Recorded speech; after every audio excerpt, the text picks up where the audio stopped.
Umunsi wa gatanu, kubona ubuzima uko Imana ibubona. Mbese ubugingo bwanyu ni iki? Yakobo igice cya 4 umurongo wa 14b. Ntabwo tubona ibintu nk'uko biri, tubibona nk'uko turi. Uburyo ubona ubuzima bwawe nicyo gihisura ubuzima bwawe. Uko ufata ubuzima nibyo bizayikerekeza imibereho yawe. Uko ubona ibintu nibyo bizahindura uburyo ukoresha igihe, uburyo ukoresha umutungo, uburyo ukoresha impano zawe ndetse n'agaciro uha imibanire yawe n'abandi. Nushaka kumva neza abandi, ujye ubabaza uti, ubona ute ubuzima bwawe? Uzatangara ubonye ibisubizo bitandukanye bingana n'umubare w'abantu wabajije. Hari abambwiye ngo babona ubuzima ari nk'ikinamayobera, maji. Abandi barambwiye ngo babona nk'inzira irimo za mine ziguturikana aho ukandagiye hose. Abandi babona nk'imodoka igenda idahagarara. Abandi ngo ni amayobera. Abandi ngo ni nk'indirimbo nziza, urugendo cyangwa imbyino. Hari abantu bavuze ngo ubuzima ni nk'urwego, rimwe ukaba uri hejuru ubundi ukaba uri hasi, ndetse ubundi ugasanga uzenguruka usa n'ubyina muzunga. Abandi baravuze ngo ubuzima ni nk'igare ryo gusiganwa rifite vitesi 10 ariko tudakoresha. Abandi ngo ubuzima ni nk'umukino w'amakarita, ukinisha ikarita baguhaye nta kindi wahinduraho. Nkubajije ngo umuhe ishusho y'uko ubona ubuzima, ni ikihe gishushanyo cyahita kiza mu mutwe wawe? Icyo gishushanyo nicyo kigereranyo cyawe cy'ubuzima. Uko ni kubona ubuzima, waba ubitekereza cyangwa utabitekereza. Uko ni kutekereza ko ubuzima buteye, kandi nicyo kigaragaza icyo ubitegerejeho. Abantu kenshi berekana uko babona ubuzima mu buryo batoranya imyambaro bambara, imikufi n'indi mirimbo bambara, imodoka bagendamo, uburyo basokoza umusatsi, ibishushanyo bamanika, ndetse bamwe babigaragariza mu bishushanyo bishyira ku mubiri. Iyo shusho y'ubuzima kenshi udatekerezaho nigenga imibereho yawe kuruta uko ubitekereza. Nige n'ibyo utegereza ku buzima, ibyo uha agaciro, abo mushyikirana, intego zawe, ndetse n'ibyo ushyira imbere. Urugero, niba wumva ubuzima ari ibirori, icyo uzaha agaciro kuruta ibindi mu buzima ni ukwidagadura. Niba ubona ubuzima nko gusiganwa, uzashyira imbere kwihuta. Kandi inshuro nyinshi ibyo uzakora byose uzaba uri mu muvuduko. Niba ubona ubuzima nk'isiganwa rya marato, kilometero 42, uzaha agaciro kwihangana. Niba ubona ubuzima nk'urugamba cyangwa kurushanwa, uzaha agaciro kanini guhora uri uwa mbere. Ubona ute ubuzima? Ushobora kuba warubatse ubuzima bwawe ku gishushanyo kitari cyo. Kugira ngo ushobore gusohoza imigambi Imana yakuremeye, bizagusaba kwigobotora imitekerereze isanzwe, uyisimbuza ibishushanyo by'ubuzima dusanga muri Bibiliya. Bibiliya iravuga ngo mwe kwishushanya n'imikorere y'abiki gihe, ahubwo mureke Imana ibahindure mu mitima ubwo guhinduka mu bitekerezo. Nibwo muzashobora kumenya neza ibyo Imana ishaka. Bibiliya iduha ibishushanyo bitatu bitwereka uburyo Imana ibona ubuzima. Ubuzima ni igeragezwa. Ubuzima ni indagizo. Ubuzima ni igihe dufashe ku murimo. Ibi bitekerezo niryo shingiro ry'ubuzima bufite intego. Turareba bibiri bya mbere muri iki gice, icya gatatu turakibandaho mu gice gikurikiye. Icya mbere, ubuzima hano ku isi ni igeragezwa. Iki gishushanyo cy'ubuzima kigaragara henshi mu nkuru zo muri Bibiliya. Tubona Imana igerageza imico y'abantu, igerageza kwizera kwabo, kumvira kwabo, urukundo rwabo, ubunyangamugayo n'ubudahemuka. Amagambo ibigeragezo, ibishuko, gutunganywa, gupimwa n'andi avuga nkayo agaruka inshuro zirenga 200 muri Bibiliya. Imana yagerageje Aburahamu imusaba kuyitambira umuhungu we Isaka. Imana yagerageje Yakobo igihe yagombaga gutendera Rasheli indi myaka 7 ngo ashobore kumuhabwa nk'umugore we. Adamu na Eva batsinzwe ikizamini mu murima wa Edeni. Dawidi inshuro nyinshi yatsinzwe amageragezwa Imana yamuhaye. Ariko Bibiliya iduha n'izindi ngero nyinshi z'abantu batsinze amageragezwa akomeye nka Yosefu, Rusi, Esteri na Danieli. Imico n'imyitwarire myiza bikomezwa kandi bikagaragarira mu bigeragezo. Niyo mpamvu ubuzima bwuzuyemo ibigeragezo. Buri munota w'ubuzima bwawe uba urimo kugeragezwa. Imana iteka ibirimo kwitegereza uburyo witwara imbere y'abantu, uburyo witwara mu bibazo, uburyo witwara iyo wagize amahirwe, iyo uri mu makimbirane, mu burwayi, iyo byose bitagenze uko watekerezaga, ndetse n'iyo imvura cyangwa izuba byabaye byinshi. Imana ibona n'utuntu duto nk'iyo ukinguriye abandi urugi, iyo uteruye akantu k'umwanda katakaye aho unyura, cyangwa iyo ugaragaje ikinyabupfura ku mukozi woroheje nk'uzana inzandiko cyangwa uhereza muri za resitora. Ntabwo dushobora kumenya bitari byaba ibizamini byose Imana izaduha, ariko hari bimwe dushobora guteganya dushingiye kuri Bibiliya. Uzageragezwa n'ibintu bihinduka, amasezerano adasohoza vuba nk'uko wibwiraga, ibibazo bigaragara nk'ibidafite umuti, amasengesho asenze agasa n'adasubizwa, abantu bakuvuga nabi kandi urengana, ndetse n'ibyago bidafite impamvu. Mu buzima bwanjye nabonye ko Imana igerageza kwizera kwanjye ikoresheje ibibazo, ipima ibyiringiro byanjye igenzura uko nkoresha ubutunzi yampaye, ikagerageza urukundo rwanjye iciye mu bantu. Kimwe mu bizamini bikomeye ni uburyo witwara iyo udashobora kumva uri kumwe n'Imana mu buzima bwawe. Hari ubwo Imana imera nk'iyihishe, wayishaka ukumva isa n'iri kure yawe. Umwami witwa Hezekiya yanyuze muri icyo kigeragezo. Bibiliya iravuga ngo Imana yamuretse imugerageza kugira ngo imenye ibyari mu mutima we byose. Hezekiya yari yaragendanye n'Imana, ariko bigeze mu gihe byose byagendaga neza, Imana iramwitarura ngo igerageze kamere ye kugira ngo ihishure intege nke ze, bityo ashobore gutegurirwa gukora imirimo ikomeye kurutaho. Iyo umaze kumva neza ko ubuzima ari igeragezwa, usobanukirwa ko nta kintu na kimwe kiza mu buzima bwawe kidafite impamvu.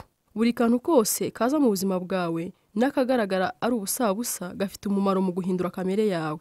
Buri munsi ni umunsi ukomeye, buri dakika ni uburyo Imana ibiguhaye bwo gukura mu mico, kugaragaza urukundo cyangwa kwishingikiriza ku Mana.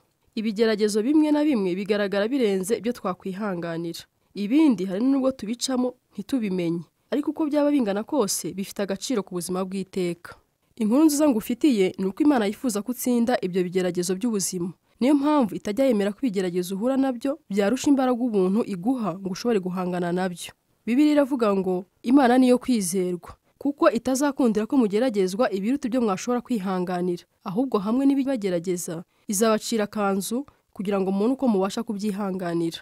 Iyo utsinze ikigeragezo, Imana irabibona igatangira gukora ingamba zo kuzakugororera mu ijuru. Yakobo yaranditse ngo hahirwa umuntu wihanganira ibimugerageza, kuko namara kwemerwa azahabwa ikamba ry'ubugingo iry'Imana yasezeranije abayikunda. Ubuzima ku isi ni indagizo. Icyo ni ikigereranyo cya kabiri Bibiliya ikoresha ivuga ubuzima. Igihe tumara hano ku isi, imbaraga zacu, ubwenge, amahirwe, inshuti zacu n'ubutunzi byose ni impano Imana yaduhaye ngo tuyibikire kandi tuyicungire. Turi ibisonga by'iby'Imana iduha byose. Kumva neza uyu murimo w'ubusonga bitangirana no gusobanukirwa ko ibintu byose n'abantu bose tubona mu isi ari umutungo w'Imana. Bibiliya iravuga ngo isi n'ibiyuzuye ni iby'Uwiteka, isi n'abayibamo. Nta kintu na kimwe kiba ari icyacu mu gihe gito tumara hano ku isi. Imana iba yadutije isi mu gihe tukiri hano.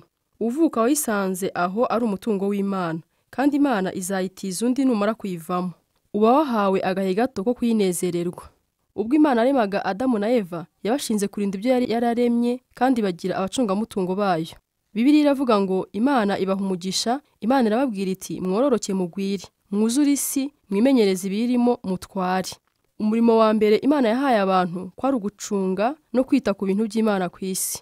Ntabwo uwo murimo Imana yigeze iwubambura, biracyari mu nshingano zacu n'uyu munsi.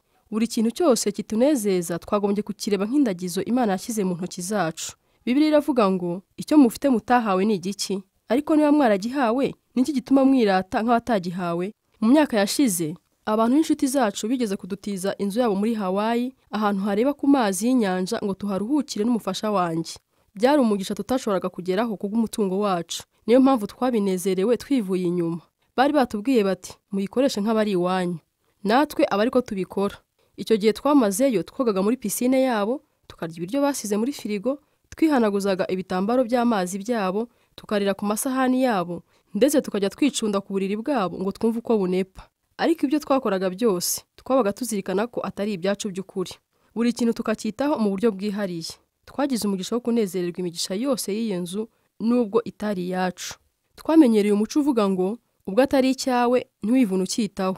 Ariko Bakristo twahamagariwe kugira imyitwarire isumbiyo ishingiye kuri iyo mvugo ngo ubwo Imana ariyo nyirabyo ngomba kubyitaho ngyitwararitse uko nshoboye kose. Bibiliya iravuga ngo ababikijwe ibintu by'igiciro bagomba kugaragaza ko ari abiringirwa badatatira icyo cyizere bagiriwe. Yesu yakunze kugereranya ubuzima n'indagizo kandi yaciye imigani myinshi isobanura iyo nshingano Imana yaduhaye. Muri wa mugani w'amataranto avuga inkuru y'umuntu w'umucuruzi wasigiye abagaragu b'umutungo ngo bawiteho igihe yari mu rugendo. Agarutse yagenzuranye na buri mugaragu uburyo yasohoje inshingano ze kandi abagororera akurikije umurava bagaragaje. Nyir'ibintu aravuga ngo nuko mugaragu mwiza ukiranuka. Wakiranutse muri bike nzakwegurira byinshi, injira mu munezero wa shobuja. Nurangiza ubuzima bwawe hano ku isi uzagenzurwa kandi uhembwe hakurikije uburyo uzaba warakoresheje ibyo Imana yakubikije. Ibyo ni ukuvuga ko buri kintu cyose ukora, niyo twaba ari uturimo duto twa buri munsi, gifite agaciro kanini mu buzima bw'iteka. Nukoreshe buri kintu nk'indagizo. Hari ibihembo bitatu Imana isezeranya mu buzima bw'iteka. Icya mbere uzabona ishimwe ry'Imana ikubwira iti nuko wakoze neza. Icya kabiri uzazamurwa mu ntera, uhabwe inshingano zisumbaho mu buzima bw'iteka. Nzakwegurira byinshi. Icya gatatu bazaguha icyubahiro cyo kugukorera ibirori. Injira mu munezero wa shobuja. Abantu benshi ntibajya babona ko umutungo ari ikigeragezo kandi akaba ikibitsanyo cy'Imana. Imana ikoresha ubutunzi ngo itwigishe kuyizera, kandi ku bantu benshi ubutunzi nicyo kigeragezo kiruta ibindi. Imana ihora yitegereza uko dukoresha umutungo ngo irebe ikigero tugezeho cyo kuba biringirwa. Bibiliya iravuga ngo niba mutarakiranutse mu butunzi bw'isi, ninde uzababitsa ubutunzi nyakuri bw'ijuru? Iryo ni ihame rikomeye cyane. Imana yivugira ko hari ihuriro hagati y'uburyo nkoresha amafaranga n'ikigero cy'ubugingo bwanjye bwo mu mwuka. Uburyo ncunga amafaranga, ubutunzi bw'isi, nibyo biha Imana icyizere cyo kumbitsa imigisha yo mu mwuka, ubutunzi bw'ijuru. Reka nkubaze, uburyo ukoresha amafaranga ntibwaba bubuza Imana gukora byinshi mu buzima bwawe? Ese ushobora kuba umwiringirwa ubikijwe ubutunzi bwo mu mwuka? Yesu yaravuze ngo uwahawe byinshi wese azabazwa byinshi, n'uweguriwe byinshi niwe bazarushaho kwaka byinshi. Ubuzima ni ikizamini ariko ni nk'ikibitsanyo, kandi uko Imana irushaho kuguha byinshi niko igutegerezaho kurushaho kuba inyangamugayo. Umunsi wa 5, gutekereza ku ntego y'ubuzima bwanjye. Ingingo yo kuzirikana: ubuzima ni igenzurwa kandi ni indagizo. Umurongo wo gufata mu mutwe: niba udakiranuka mu byoroheje ntuzashobora gukiranuka mu bikomeye. Luka 16, umurongo wa 10. Ikibazo cyo gutekerezaho: ni iki cyaba cyarambayeho muri iyi minsi ubu nsobanukiwe ko ari Imana yakingeragereshaga? Ni ibihe bintu by'agaciro Imana yabarambikije?